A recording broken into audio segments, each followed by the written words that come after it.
Praise the lord. హల్లెలూయా. సర్వోన్నతుడైన యేసుక్రీస్తు నామములో మీ అందరికీ వందనాలు. అభిషేక స్వరం అనే మా కార్యక్రమంకు మరొకసారి మిమ్మల్ని అందరినీ ప్రేమపూర్వకముగా ఆహ్వానిస్తూ ఉన్నాను. ప్రభునందు ప్రియులారా, మీకు అందరికీ మా హృదయపూర్వక వందనాలు తెలియజేస్తున్నాను. ప్రతిదినం ఈ కార్యక్రమాన్ని వీక్షిస్తూ దినదినం ఆత్మీయంగా మీరు బలపరచబడుతున్నారు. అందుని బట్టి దేవునికి స్తోత్రం. మీలో కొంతమంది మీ వంతుగా మీ ఆర్థిక సహకారం ఈ పరిచర్యకు అందిస్తున్నారు. వారందరిని బట్టి ప్రభు సన్నిధిలో స్తుతిస్తున్నాం, ప్రభు సన్నిధిలో ప్రార్థన చేస్తున్నాం. ప్రియులారా, తన ఘనమైన నామమును బట్టి మీరు చూపిన ప్రేమను మరచుటకు దేవుడు అన్యాయస్తుడు కాదు. నిశ్చయంగా ప్రభు మీకు ప్రతిఫలం ఇస్తాడు. విశ్వాసంతో జీవించండి, పట్టుదలతో ప్రార్థన చేయండి. మీ కొరకు మేము ప్రార్థన చేస్తున్నాం. ధైర్యంగా ఉండండి. ప్రభు మిమ్మల్ని ఆశీర్వదిస్తాడు, బలపరుస్తాడు. ప్రియులారా, ఈరోజు బైబిల్ గ్రంథంలో నుంచి సామెతల గ్రంథం 27వ అధ్యాయం 15వ వచనం నుండి మనం క్లుప్తంగా ధ్యానం చేసుకుందాం. ముసురు దినమున ఎడతెగక కారు నీళ్లును గయ్యాళి అయిన భార్యయు సమానము. ప్రియులారా, వచనంలో భార్యను గురించి ఒక చక్కని మాట చెప్తున్నాడు. అదేంటంటే ముసురు దినమున ఎడతెగకుండా నీళ్లు గారుతూ ఉంటాయి. ముసురు అంటే కంటిన్యూస్గా ఆగకుండా వర్షం పడుతూ ఉన్న కాలం. ఆ కాలాన్ని ముసురు అంటారు. ఆ రోజు వర్షం అలా పడతా ఉంటుంది. ఎంత ఇబ్బందో కదండి. ప్రయాణం చేసేవారికి ఇబ్బంది, బయటికి వెళ్ళి ఏమైనా తెచ్చుకుందామంటే ఇబ్బంది. అది అంత మంచిది కాదు. ఆ రోజున వర్షం అలా పడతా ఉంటుంటే అన్నిటికీ అదొక ఆటంకంగానే ఉంటుంది ప్రియుల. కాబట్టి గయ్యాళి అయిన భార్య అనే ఈ అనుభవానికి ఆ అనుభవాన్ని జోడించి చెప్తున్నాడు ఈ భక్తుడు ఈ సామెత. గయ్యాళి అయిన భార్య అంటే ఎప్పుడు తగాదాడుతూ ఉండే వ్యక్తి అని అర్థం. ఎప్పుడు తగాదే, ఇంకంతే. ఇంకెప్పుడు ఆ ఇంట్లో పోట్లాటలే. నోరు తెరిస్తే పోట్లాట, నోరు తెరిస్తే తగాద. మంచిగా మాట్లాడటం అనేది రాదు ప్రియులారా. అది సరైన లక్షణం కాదు. దేవుని పిల్లల లక్షణం అది అంతకన్నా కాదు. యేసు ప్రభు ఎవరు? దయగల మాటలు మాట్లాడే దేవుడు, ప్రేమను చూపించే దేవుడు, ఎంతో ప్రేమ చూపించే దేవుడు. మరి యేసు ప్రభు నమ్ముకున్న బిడ్డలు, భార్య అయినా భర్త అయినా ఎలా ఉండాలి? కుటుంబంలో ఒకరి ఎడల ఒకరు దయగలిగిన వారుగా ఉండాలి. ఒకసారి దయ చూపించండి. దయ చూపించడం అంటే అర్థం ఏంటో చెప్పనా? ఎదుటి వ్యక్తి ఏదైనా బలహీనతలు కనబడ్డప్పుడు వాటిని మనం చూడకపోవటం దయ చూపించటం. లేక వీలైతే సహాయం చేయటం, వీలైతే ఆదరించటం, వీలైతే బలపరచటం, వీలైతే హెల్ప్ చేయటం. అదే ప్రియులారా దయ చూపించటం. ముసురు దినమున ఎడతెగక కారే నీళ్లు గయ్యాళి అయిన భార్యయు సమానం, ఈక్వల్ అంటున్నాడు. ఏంటి? అది ఎట్లాగైతే వర్షం పడతా ఉంటుందో వీళ్ళ నోట్లో ఆకుండా తిట్ల వర్షం ఇలా కురుస్తూ ఉంటుందంట. 16వ వచనం, దానిని ఆపజూచువాడు గాలిని ఆపజూచు వానితోనూ తన కుడి చేత నూనె పట్టుకుని వానితోనూ సమానుడు. దేన్ని ఆపుదామంటే ముసురు దినం పడే వర్షాన్ని ఎవరిని ఆపగలరా? ఎవరు ఆపలేరు. వర్షాన్ని ఎవరు చేయబెట్టి ఆపలేరు. అలాగే తగాదాడే ఒక భార్య, గయ్యాళి అయిన భార్య, ఆమెను కూడా ఎవ్వరు ఆపలేరట. ఎందుకో కొంతమంది రేగుతూ ఉంటారు, రేగి కంప రేగినట్టు రేపుతూ ఉంటారు. రేగి కంప అని ఎందుకు పోల్చారంటే దాన్ని, రేగి కంపకి ముళ్ళు ఉంటాయి, చిన్న చిన్న ముళ్ళు ఉంటాయి. ఈడ తీసామనుకో ఆడ ముళ్ళు ఆడే గుచ్చుకొని ఉంటుంది, కానీ అది రాదు. అన్ని ముళ్ళు దీంతో రావు. గుచ్చుకున్న చోట గుచ్చుకుపోయిన ముళ్ళు అలాగే ఉంటాయి. ఇక దాన్ని మొత్తం ఆ ముళ్ళు మొత్తం తీయాలంటే ఈ కొమ్మ తీసి ఆ ముళ్ళు బీకి ఎట్లా తీస్తే కానీ రేగి కంప బయటికి రాదు. అలాగే కొంతమంది ఆడే తగాదాలు ఎలా ఉంటాయంటే ఇక వాళ్ళని ఎవరు ఆపలేరు. ఒకటి వదిలితే ఒకటి, ఇంకో మాట మాట్లాడుతూనే ఉంటారు. ఒకవేళ వీళ్ళని ఎవరైనా ఎదుటోళ్ళు ఏదన్నా ఒక్క మాట అన్నారు అనుకోండి, ఇంకంతే, దాన్ని గట్టిగా పట్టేసుకుంటారు. నన్నన్నావు, నువ్వు అట్ట చేసావు, ఇట్ట చేసావు. అబ్బా ఏం సాధిస్తారో ఇక ఏడుపు ఆగదు, ఆ నోరు ఆగదు. ఇది గయ్యాళితనము అంటే ప్రియులారా. దాన్ని ఆపాలని ఎవరైనా ప్రయత్నం చేశారనుకో గాలిని పట్టుకున్నట్టండి. గాలిని ఎవరు పట్టుకుంటారు చెప్పండి? గాలిని పట్టుకోవటం ఎలా ఉంటుందో గయ్యాళి అయిన భార్య యొక్క నోరు కానీ ముసురు దినమును కురిసే వర్షాన్ని కానీ ఆపటం అంతటితో సమానం అంట. రెండోది ఏమంటాడు? కుడి చేత నూనె పట్టుకుని వానితో సమానం. నూనెని ఎవరైనా చేతితో పట్టుకుంటారా? నూనెని చేతిలో పోసుకుంటే చేతిలో ఉంటుందా? దాన్ని పట్టుకుందాం అంటే ఉంటుందా నూనె? ఒక ఘన పదార్థం అయితే ఉంటుంది. ద్రవ పదార్థాన్ని చేతితో ఎలా పట్టుకుంటాం మనం? ఉండదుగా. అంటే నూనెని ఎలాగైతే మనం పట్టుకొనలేమో, గాలిని ఎలాగైతే మనం ఆపలేమో, అలాగే తగాదాడే ఒక భార్యను ఆపటం కష్టం అని భక్తుడు చెప్తున్నాడు. 17వ వచనం, ఇనుము చేత ఇనుము పదునగును, అట్లు ఒకడు తన చెలికానికి వివేకము పుట్టించును. ఇనుము చేత ఇనుము పదునవుతుందట. ఇనుముని ఇనుమే గోస్తుంది, వజ్రాన్ని వజ్రంతో గొయ్యాలి అని ఒక సామెత. ఇనుము చేత ఇనుముని కోస్తే ఇనుము పదునెక్కుద్దట. ప్రియులారా, ఇదొక మంచి సామెత. శ్రమల చేత శ్రమలను కోస్తే శ్రమలు విశ్వాసంగా మారతాయి. ఇది ఆత్మీయ సామెత. నేర్చుకోండి ప్రియులారా. శ్రమలు వచ్చినాయి భౌతికంగా. ఈ శ్రమలు పోవటానికి, భౌతికమైన శరీర సంబంధమైన శ్రమలు పోవటానికి, ఈ శ్రమలని ఆత్మ సంబంధమైన శ్రమలతో కొయ్యాలి. ఎలా కొయ్యాలి? తెల్లారితే యేసుక్రీస్తు ప్రభువారు సిలువ మరణానికి వెళ్ళే అనుభవం కళ్ళ ముందు కనబడుతుంది. ఆ గెత్సెమనే తోటలో ప్రార్థన చేస్తుండగా ఆ పాత్ర, శ్రమలతో నింపబడిన ఆ పాత్ర యేసుప్రభు దగ్గరికి వచ్చింది. దాన్ని చూసినప్పుడు యేసుప్రభు భయపడి పారిపోలేదు, కానీ దాన్ని ఇంకా పట్టుదలతో ప్రార్థన చేస్తున్నాడు.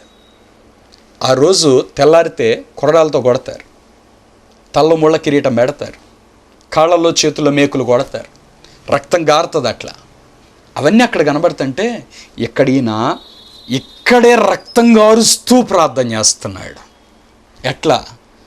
వేదన పడి మరింత ఆత్రంగా ప్రార్థన చేస్తున్నాడు. చేస్తుంటే ఈ చెమట బిందువులు వచ్చే ఈ చర్మపు రంధ్రాల్లోంచి అంట రక్తం బయటకు వచ్చిందంట.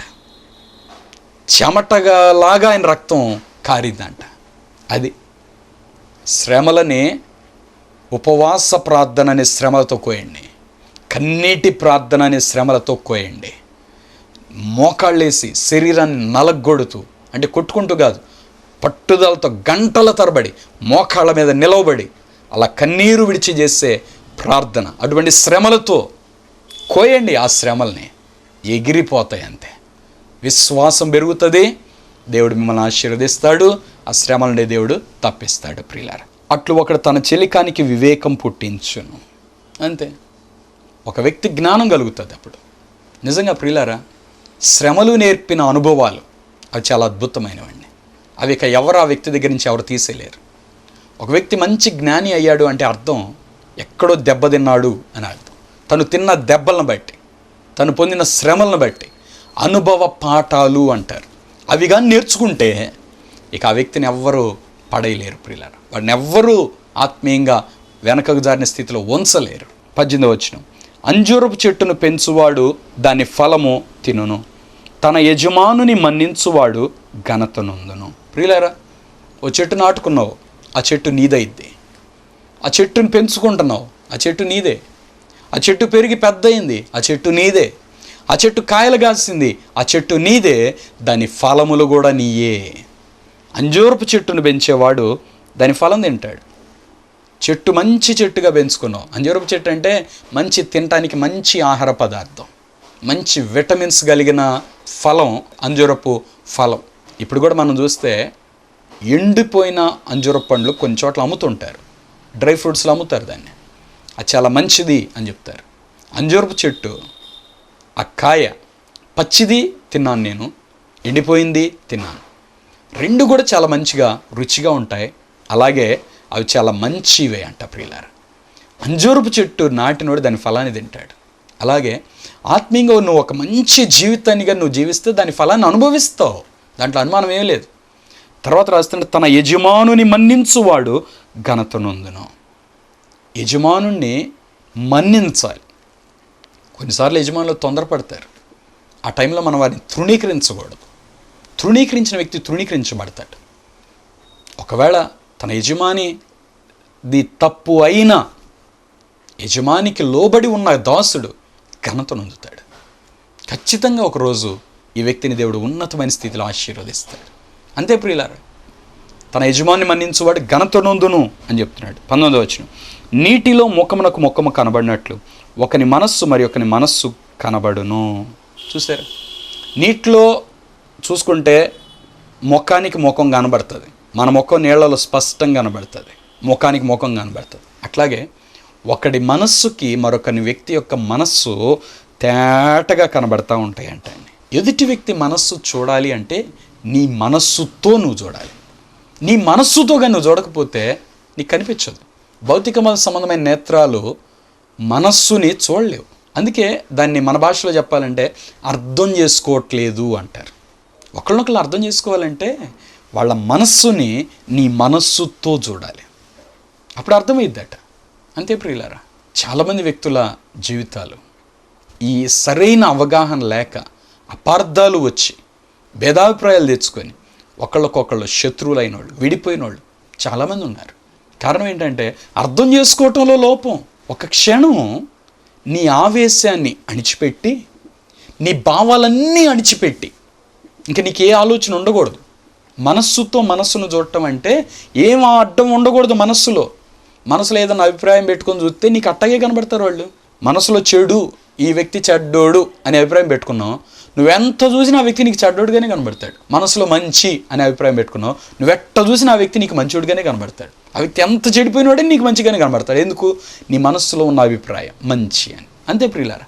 కాబట్టి మన అభిప్రాయాలన్నీ పక్కన పెట్టి మన మనస్సును ఒక్కసారి బయటకు తీసి ఎదుటి వ్యక్తి మనస్సుని కానీ మనం చూస్తే తేటగా అర్థమైద్ది. అది మనం నేర్చుకోవాలి. ఊరికే విమర్శించడంలో అర్థం లేదు కానీ, లేకపోతే చెడ్డోళ్ళు అనే తిట్టడంలో అర్థం లేదు కానీ, ఆ వ్యక్తి ఎందుకు చెడ్డోడయ్యాడు, ఎందుకు ఆ వ్యక్తి అలా ప్రవర్తిస్తున్నాడు, ఏ కారణం చేత అతను అలా చేస్తున్నాడు, దాన్ని అర్థం చేసుకోవటంలో జ్ఞానం ఉంది. జ్ఞాని అయిన వాడు ఆ మూలాన్ని కానీ త్రెంచగలిగితే, అతని గుండెలో కలిగిన ఆ గాయాన్ని కానీ మాన్పగలిగితే ఆ వ్యక్తి చెడ్డోడేం కాదు. ఎవరైనా అంతే ప్రియులారా. భూలోకంలో ఉన్న ఏ వ్యక్తి చెడ్డోడు కాదు, చెడగొట్టబడ్డాడు. కాబట్టి మనం మనస్సుతో మనస్సును చూడాలి కానీ కళ్ళతోటి ఎదుటి వ్యక్తి జీవితాన్ని చూడకూడదు. మనస్సుతో మనస్సుని చూడాలి ప్రియులారా. 20వ వచనం, పాతాళమునకును అగాధ కోపమునకును తృప్తి కానేరదు, అలాగున్న నరులు తృప్తి కానేరరు. పాతాళం, అగాధ కోపం, ఈ రెండింటికి తృప్తి ఉండదు. ఎంతమంది వ్యక్తులు పోయారండి ఇప్పటికీ నరకానికి? ఎంతమంది పోయారు? మరి ఇంకేమైనా ఆగిందా? ఇంకా పిలుచుకుందామని రెడీగా ఉంటుంది. పాపులందరినీ లాగేసుకుంటా ఉందంట దానిలోకి. కాబట్టి పాతాళానికి తృప్తి లేదు, అగాధ కోపానికి తృప్తి లేదు. అగాధ కోపం అన్నా కూడా పాతాళం లేక నిత్య నరకమనే అర్థం. అలాగూ నరులు తృప్తిగానేరు, వాళ్ళ దృష్టికి తృప్తి దొరకదట. అలాగున్న నరుల దృష్టి తృప్తి కానేరదు. దేన్ని చూసి ఒక వ్యక్తి ఇంక జాలు అంటాడు చెప్పండి? ఈ కంటికి తృప్తి అనేది లేదు. అందుకే ఈ కన్ను ఈ లోకాన్ని చూడటం మానేసి పరలోకాన్ని చూడాలి. ఈ కన్ను పరలోకాన్ని చూస్తేనే చాలు అంటది. అందుకే ఈ కన్ను మూయటం నేర్చుకోవాలి ఎక్కువ. ఈ భౌతిక లోకంలో కన్ను మూయటం అంటే అర్థం ప్రార్థనలో ఉండటం, భౌతిక సంబంధమైన ఆశలకి చచ్చిపోవటం. అంతే, వాటిని విడిచిపెట్టేయటం. వాటితో నాకు వద్దు. ప్రియులారా, నీకు అత్యవసరమైంది నీ కళ్ళ ముందున్న ఈ లోకంలో నాకు వద్దు అని చెప్పటమే జయ జీవితం. జయ జీవితం అంటే అదే. నీకు అవసరమే కానీ అది వద్దు, అది లేకపోతే ఇంకోటి కాదా ఏంటి, అలాగ ఆపుకోవటమే జయ జీవితం. అంతే ప్రియులారా. పూర్తిగా ఆధారపడి అది లేకపోతే నేను లేను అనటమే బానిస జీవితం. అది లేకపోతే ఉండలేవా? అంతే. కొంతమందికి కొన్ని వస్తువుల మీద గట్టి ప్రేమ ఉంటుంది. అది లేకపోతే వాళ్ళు ఉండలేరు, అది కనిపించకపోతే వాళ్ళు ఉండలేరు. అంతే. అది లోక సంబంధమైన జీవితం. ఏది ఉన్నా ఏది లేకపోయినా ప్రభుని చూస్తూ పరలోక రాజ్యాన్ని చూస్తూ జీవించగలగటం, అది ఆత్మీయ జీవితం. కొంతమంది అప్పుల్లో ఉన్నామని చచ్చిపోదాం అనుకుంటారు. అప్పులు లేకపోతే వీళ్ళు బ్రతికేవాళ్ళు. కానీ ఇప్పుడు అప్పులు ఉన్నాయి, ఎందుకు వాటిని దాటాలి అని అనుకోరు. ప్రార్థన చేద్దాం, మరలా ఇప్పుడే నూతనంగా ప్రారంభించాం అనుకుందాం, ప్రభు సహాయాన్ని కోరుకుందాం. ప్రభు మనల్ని లేవనెత్తుతాడు, ప్రభు మనల్ని విడిపిస్తాడు వీటన్నిటిలోంచి. ఎందుకు పోరాడకూడదు? పోరాడకుండా ఓడిపోతే కొట్టుకుని పోతాం. బతికున్న చేప ఏటి ప్రవాహానికి ఎదురీదుకుంటా వెళ్తుంది. చచ్చిపోయిన చేప కొట్టుకొని పోతుంది. సమస్యల సుడిగుండంలో పడి కొంతమంది వ్యక్తులు కొట్టుకొని పోతా ఉన్నారు. అది కరెక్ట్ కాదు ప్రియులారా. నరుల దృష్టికి తృప్తి లేదు. ఇది సత్యం మనం నేర్చుకోవాలి. మోస చేత వెండిని కొలిమి చేత బంగారును, తాను పొందిన కీర్తి చేత నరుని పరిశోధించవచ్చు. ఒక మానవుడిని పరిశోధించాలంటే తాను పొందిన కీర్తిని బట్టి పరిశోధించవచ్చట.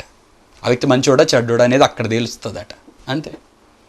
వెండిని మోస చేత, కొలిమి చేత బంగారం అంటే వెండిని కరిగించే మోస, ఆ పాత్ర. కొలిమిలో బంగారాన్ని పెట్టినప్పుడు అవి కరిగిపోతూ ఉంటాయి కదా, అప్పుడు అసలు దాంట్లో ఎంత మట్టి ఉంది, ఎంత ఉంది అనేది అసలు అప్పుడు బయటకు వస్తుంది. ఇప్పుడు అదే వాటిని కరిగించలేదు అనుకోండి, చూడటానికి బాగానే ఉన్నట్టు ఉంటాయి. అవి కరిగినప్పుడు మాత్రమే మట్టి మొత్తం పైకి తేలుకుంటూ వస్తుంది. అలాగే ఒక మనిషిలో తన యథార్థమైన నేచర్, తన స్వభావం ఎప్పుడు బయటకు వస్తుందో తెలుసా? పేరు ప్రఖ్యాతులు వచ్చినప్పుడు, ఘనత వచ్చినప్పుడు, కొంచెం ధనం పెరిగినప్పుడు వాడి నిజస్వరూపం బయటకు వస్తుంది. అంతే. కొంతమంది ఎంతో దీనులుగా ఉంటారా, అందరి దృష్టిలో అలా కనబడతారా? కొంచెం దేవుడు వాళ్ళని హెచ్చిస్తే, కొంచెం దేవుడు వారిని ఆశీర్వదిస్తే ఆ తర్వాత ఎవరితో మాట్లాడరు, ఎవరిని లెక్క చేయరు. వీళ్ళేదో పెద్ద గొప్పోళ్ళ ఫీల్ అయిపోతుంటారు. అదే గర్వం. ఆ వ్యక్తి తనలో ఉన్న స్వభావం అది. కీర్తి చేత నరులను పరిశోధించవచ్చు అంటున్నాడు. 22వ వచనం, మూడుని రోటిలోని గోధుమలో వేసి రోకడ దంచినను వాని మూడత వాని వదిలిపోదు. ఇది సామెతగా చెప్తున్నాడు. రోట్లో గోధుమలు దంచుతున్నారు అనుకోండి, దాంట్లో వీడినేసి దంచినా కూడా వీడి మూర్ఖత్వం, వీడి మూఢత్వం వదలదు. అంటే వాడు చచ్చిపోయినా చచ్చిపోతాడు, కానీ వాడి మూర్ఖత్వాన్ని మాత్రం విడిచిపెట్టారు. కొంతమంది అంతే. ఎందుకు ప్రార్థనకి రాను, నేను ప్రార్థన చేయను, నేను యేసు ప్రభువుని నమ్మను, నేను రాను. ఈ మూర్ఖత్వం మరణం వరకు అట్లాగే పట్టుకొని లాస్ట్కి వెళ్ళిపోయి నిత్య నరకాగ్నిలో అక్కడ గుండెలు బాదుకొని ఏడుస్తారు. అంతే ప్రియులారా, అది సరైన విధానం కాదు. మూర్ఖత్వం వద్దు, ఆలోచన కావాలి, జ్ఞానం కావాలి. నీ పశువుల స్థితి జాగ్రత్తగా తెలుసుకొనుము, నీ మందల యందు మనస్సు ఉంచుము. ప్రియులారా, నీతిమంతుడంట పశువుల్ని దయతో చూస్తాడట. వాటికి దెబ్బ తగిలినా కూడా వీడికి దెబ్బ తగిలినట్టుగా ఫీల్ అవుతాడట. కొంతమంది ఉంటారు ఏం కొట్టినా కొట్టేస్తారండి. వాళ్ళకు మూర్ఖులు, పశుప్రాయులు. ఇంకంతే. వాళ్ళ మనసు ఎంత కఠినమో చెప్పడానికి లేదు. పశువుల్ని దయతో చూసే వ్యక్తి నీతిమంతుడట. పశువుల స్థితిని జాగ్రత్తగా తెలుసుకో. అది బాగుందో లేదో చూడు సరిగ్గా. అది ఎందుకు తిండి తింటలేదు, ఎందుకు సరిగా పాలివ్వలేకపోతుంది, ఎందుకు ఆరోగ్యంగా నడవలేకపోతుంది, చూడు దాని స్థితి ఏంటో. అది వాక్యం నేర్పిస్తుంది మనకి. నీ మందల యందు మనస్సు ఉంచు. అన్ని పెంచుకొని వాటి వల్ల డబ్బులు వస్తాయని లెక్కలేసుకోవటం ఆపి కొంచెం వాటిని ప్రేమగా చూడటం నేర్చుకో. వాటిని కొంచెం బలపరచటం, వాటికి ఏదైనా కావాల్సింది ఇవ్వటం నేర్చుకోండి. ఇది సహాయం చేయండి వాటికి. అప్పుడు అవి మీకు సమృద్ధి అయిన ఆశీర్వాదాన్ని తీసుకొని వస్తాయి. ధనము శాశ్వతం కాదు, కిరీటము తరతరములు ఉండునా? వాస్తవమే కదా. డబ్బు శాశ్వతంగా ఎవరి దగ్గర ఉండదు. ఈరోజు చేతిలో ₹1,00,000 ఉండొచ్చు, తెల్లారిపోద్దునికి అవి మొత్తం అయిపోవచ్చు. అంతే. కిరీటం, తల మీద ఉన్న కిరీటం కూడా తరతరాలు ఉంటుందా? ఉండదు. ఈ రాజుగారి కొడుకు ఎమ్మటే రాజు అవడు. ఈ మధ్యలో ఎవరో కూడా తిరుగుబాటు చేస్తాడు, ఆ కిరీటాన్ని ఎత్తుకొని పోతాడు. ఈ లోకములో ఉన్నది ఏదైనా, ఎంత విలువైనదైన లోకంలో ఉన్నది అశాశ్వతమే, శాశ్వతం కాదు. దేవుని రాజ్యం ఒక్కటే శాశ్వతం. ఈ సత్యాన్ని మనం నేర్చుకోవాలి ప్రియులారా.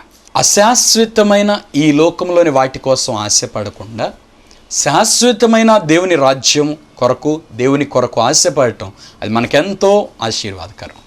25వ వచనం, ఎండిన గడ్డి వామి వేయబడిను, పచ్చిక కనబడుచున్నది, కొండగడ్డి యారబడుచున్నది. ప్రియులారా, గడ్డిలో కూడా 3 రకాలు పోల్చాడు ఇక్కడ. ఒకటి ఎండిన గడ్డి, ఒకటి పచ్చిక, మూడవది కొండగడ్డి అంట. పచ్చిక అంటే పచ్చని గడ్డి, ఎండిన గడ్డి, పచ్చని గడ్డి, కొండగడ్డి, 3 రకాలంట ప్రియులారా. ఈ మూడిటికి ఉన్న వ్యత్యాసం ఏంటి అంటే, ఎండిపోయిన గడ్డి వామేయబడుతుంది, అది చక్కగా ఉపయోగపడుతుంది, పశువులకి ఆహారంగా చక్కగా తినడానికి ఉపయోగార్థంగా ఉంటుంది. పచ్చని గడ్డి కనబడుతుంది, అది నేల మీదే ఉంటుంది, మొలిసి ఉంటుంది, కానీ పచ్చగా కనబడుతుంటుంది, చక్కగా పశువులు దాన్ని తింటాయి, మంచిగా పశువులకు అది ఆహారంగా ఉంటుంది ప్రియులారా. మూడవది కొండగడ్డి. ఇది మాత్రం ఎవరికి పనికిరాదు, ఏరబడి ఉన్నది అంటే తీసి పారవేయబడి ఉన్నది అని అర్థం. ఎండిపోయిన గడ్డి అయినా పనికొచ్చింది, పచ్చని గడ్డి అయినా పనికొచ్చింది. కొండగడ్డి ఉందే, ఇది మాత్రం పనికిరాలి. ఎందుకని? పశువులు తినవంట కొండగడ్డిని. ఎండిపోయిన గడ్డినైనా తింటాయి, పచ్చని గడ్డినైనా తింటాయి, కొండగడ్డిని తినవు.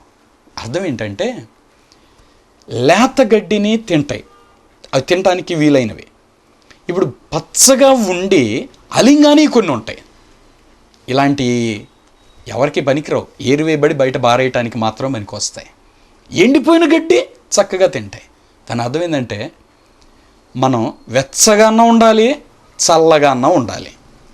చల్లగా ఉన్నా వెచ్చగా ఉన్నా ఓకే, నులివెచ్చనిగా ఉన్న జీవితం దేవునికి అసహ్యం అంట. పూర్తిగా పాపంలో బ్రతుకుతున్న వ్యక్తిని చూసి దేవుడు అంటాడు, అయ్యో నా బిడ్డ నశించిపోతున్నాడు, వాడి మీద కనికరపడతాడు. దేవుని యొద్దకు వచ్చి రక్షించబడిన వ్యక్తిని చూసి దేవుడు అంటాడు, ఆనందిస్తాడు. దేవుని యొద్దకు వచ్చి రక్షించబడి మరలా పాపంలో బతికే వ్యక్తిని చూస్తే ఇది వేషధారి అంటాడు. ఈ వ్యక్తి అంటే దేవునికి అసహ్యం. ఎందుకంటే వీడు మారు మనసు పొందడిక.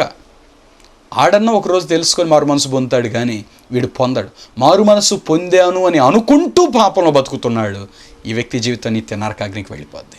ఆ వ్యక్తి అయినా ఒకరోజు తన పాపాన్ని తెలుసుకొని మారు మనసు పొందొచ్చు. ఈ వ్యక్తి పరిశుద్ధిగా బ్రతుకుతున్నాడు కాబట్టి దీవెనకరంగా ఉంటాడు. అలాగే పచ్చని గడ్డి దీవెనకరంగా ఉంటుంది, ఎండిపోయిన గడ్డి దీవెనకరంగా ఉంటుంది, కానీ కొండగడ్డి తీసి బయట పారేయటానికి తప్ప ఎందుకు పనికిరాదు.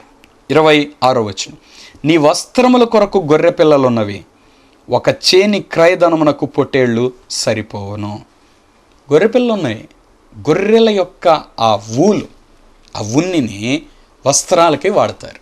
నీ వస్త్రాల కోసం గొర్రె పిల్లలు ఉన్నాయి, దేవుడు సృష్టించాడు. నిజంగా మనకి ఏది అవసరం వాటన్నిటికి కావాల్సిన వాటన్నిటినీ దేవుడు సృష్టించి పెట్టాడు. అనంత జ్ఞాని అయిన దేవుడు మనకు అవసరమైన ప్రతిదీ దేవుడు సృష్టిలో ఏర్పరిచి పెట్టాడు. నీ వస్త్రాల కోసం గొర్రె పిల్లలు ఉన్నాయి. ఒక చేని క్రయధనమునకు పొట్టేళ్ళు సరిపోవును. ఒక చేను కొనుక్కోవాలనుకో, నీ దగ్గర ఉన్న పొట్టేళ్ళు సరిపోతాయి. అంటే ఆ రోజుల్లో ఈ ఇశ్రాయేల్ ప్రజల యొక్క ప్రాముఖ్యమైన వ్యాపారం, వారి ఉద్యోగం ఏంటి అంటే గొర్రెలు పెంచటమే. గొర్రెలు పెంచటం వాళ్ళకి అదొక బిజినెస్, అదే వారికి ఉద్యోగం. అందుకే మనం గమనిస్తే దావీదు గొర్రెల కాపరి, యోసేపు అన్నలు గొర్రెల కాపరి, యాకోబు గొర్రెల కాపరి, మోషే గొర్రెలు కాసాడు. ప్రియులారా, ఈ రీతిగా మనం చూస్తాం బైబిల్లో. ఆ రోజుల్లో హెబ్రీయులు ఎక్కువగా గొర్రెలు కాస్తూ ఉండేవారు. కాబట్టి గొర్రెలు పొట్టేళ్ళు అనే పదాలు ఇక్కడ వాడబడుతూ ఉన్నాయి. నీ బట్టలకై ఉన్నాయి, నీకు బట్టలు లేవని దిగులు పడబాక. పండగ వస్తుంది, బట్టలు కొనుక్కోలేను, నా పరిస్థితి ఏమైద్దో, నా ఖర్చులేంటో బాధపడబాక. నీకు బట్టలు ఉన్నాయి, కొత్త బట్టలు దేవుడు నీకు ఇస్తాడు.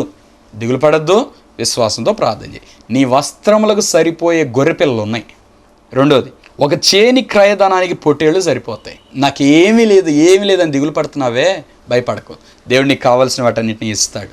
యహమందు పరమందు దీవించే దేవుడు మన దేవుడు. నీకే తక్కువ కానివ్వడు, నీకు సమృద్ధిగా ఆశీర్వదిస్తాడు. 27వ వచనం, నీ ఆహారమునకును, నీ ఇంటి వారి ఆహారమునకును, నీ పనికత్తెల జీవనమునకును మేకపాలు సమృద్ధి యగును. ప్రియులారా, నువ్వు తినే ఆహారం నీకే తక్కువ కానివ్వడు, దేవుడు సమృద్ధిగా ఇస్తాడు. రెండవది, నీ జీవం నకుడు అంటే నువ్వు బతకటానికి నీకు మేకపాలు సమృద్ధిగా దేవుడిస్తాడు. సమృద్ధి అగును అనే చక్కని పదం ఇక్కడ రాయబట్ట మనం చూస్తాం. దేవుడు ఏది ఇచ్చినా సమృద్ధిగా ఇస్తాడు, కానీ కొంచెం కొంచెం దేవుడు ఇవ్వడం. దేవుడు మనల్ని ఆశీర్వదించే దేవుడు. ప్రియులారా, నీ పనికత్తెల జీవనమునకు మేకపాలు సమృద్ధి అగును. నీ ఇంట్లో పనోళ్ళు కూడా సమృద్ధిగానే ఉంటారు, వాళ్ళు బ్రతకటానికి కూడా ఏ ఇబ్బంది ఉండదు. అంతే ప్రియులారా, ఒక వ్యక్తి దేవుని నమ్ముకొని నీతిమంతుడిగా జీవిస్తే అతను, అతని కుటుంబం, అతని పిల్లలు, అతని కలిగిన వారు అందరూ దీవించబడతారు. బైబిల్లో మనం గమనిస్తే సారెపతు విధవరాలు, పేదామె, దేశమంతా కరువు వచ్చింది, ఎవ్వరికీ తినడానికి ఏమీ లేవు. ఆమె దగ్గర కూడా కొంచెం పిండి కొంచెం నూనె ఉంది. ఫైనల్ రొట్టె వేసుకొని తిని చచ్చిపోదాం అనుకుంటుంది. ఏలియా ఇంటికి వచ్చాడు. అమ్మ మొదటి అప్పు నాకు ఇయ్యి అన్నాడు. ఆమె ఇచ్చింది, అది తీసుకొని తిన్నాడు. దాన్ని దేవుడు ఆశీర్వదించాడు. ఆ పిండి తరగట్లా, నూనె అయిపోవట్లా.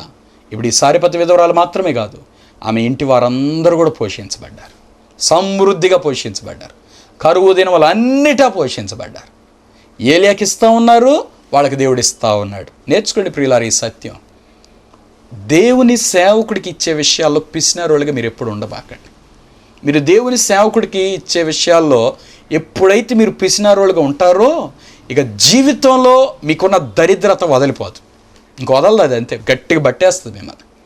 చాలామంది వ్యక్తుల్లో ఉన్న పెద్ద లోపం, పొరపాటు ఏంటంటే వాళ్ళ వ్యక్తిగత ఖర్చులకు వచ్చేటప్పటికి లక్షలు ఖర్చు పెట్టుకుంటారు. ఇలాంటి పరిచర్యకి ఇవ్వమనేటప్పటికి చేతులు రావు. ఎందుకో గుప్పిలు రాదు, ఇవ్వనివ్వడు సాతాను. మీకు ఒక విషయం చెప్పనా, దేవునికి ఇవ్వటం చాలా గొప్ప భాగ్యం, చాలా గొప్ప భాగ్యం. అది అందరికీ దొరికే భాగ్యం కాదు. యహమందు పరమందు దీవించబడే ఒక ఉన్నతమైన అనుభవం అది.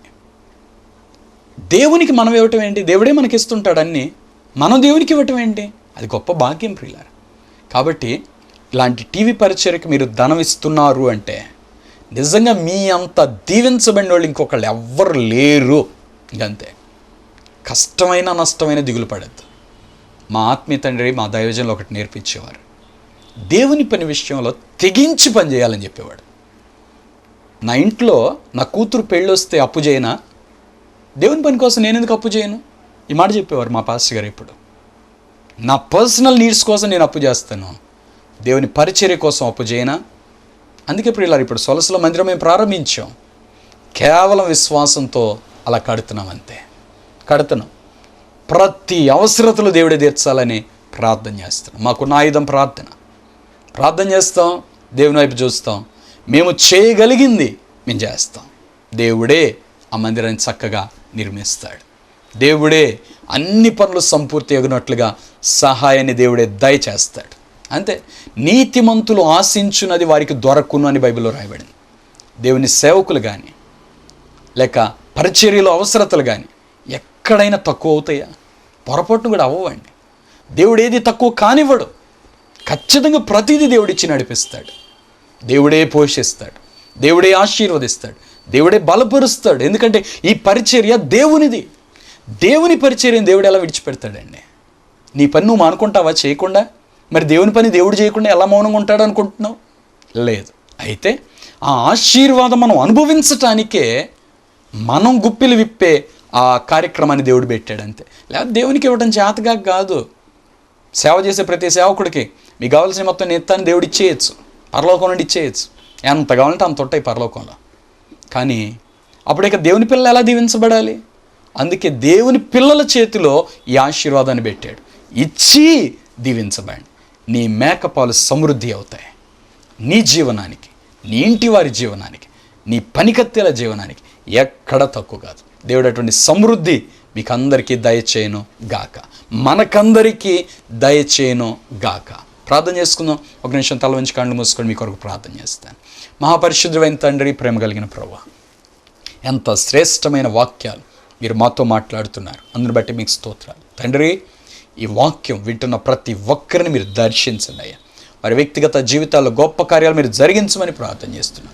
ఆశీర్వదించండి, ప్రతి అవసరతలు తీర్చండి, ఇబ్బందుల్లో ఉన్న వారిని దర్శించండి ప్రభా. సమాధానం లేని వారికి సమాధానం దయచేయండి తండ్రి. కుటుంబాలను దర్శించండి, కుటుంబాలు కట్టండి యేసయ్య. భార్యాభర్తల మధ్యలో ఏక మనస్సు దయచేయండి, ప్రేమను దయచేయండి, సంతోషాన్ని, సమాధానాన్ని, ఆశీర్వాదాన్ని దయచేయండి తండ్రి. ప్రభువానికి స్తోత్రాలు తండ్రి.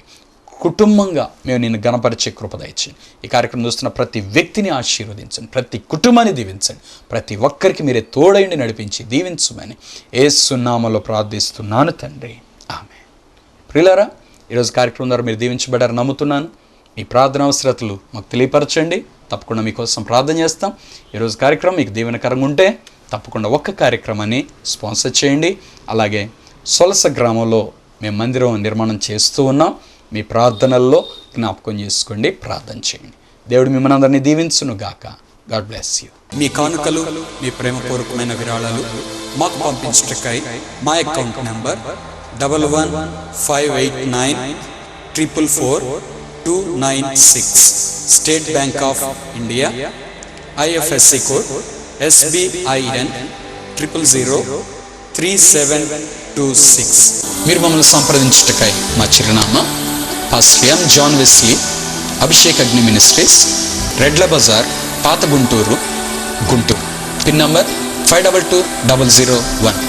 మీ ప్రార్థన అవసరతలు మాకు తెలియపరచుటకై మా సెల్ నంబర్ 8866667676, మరి యొక్క నంబర్ 707-515-9777.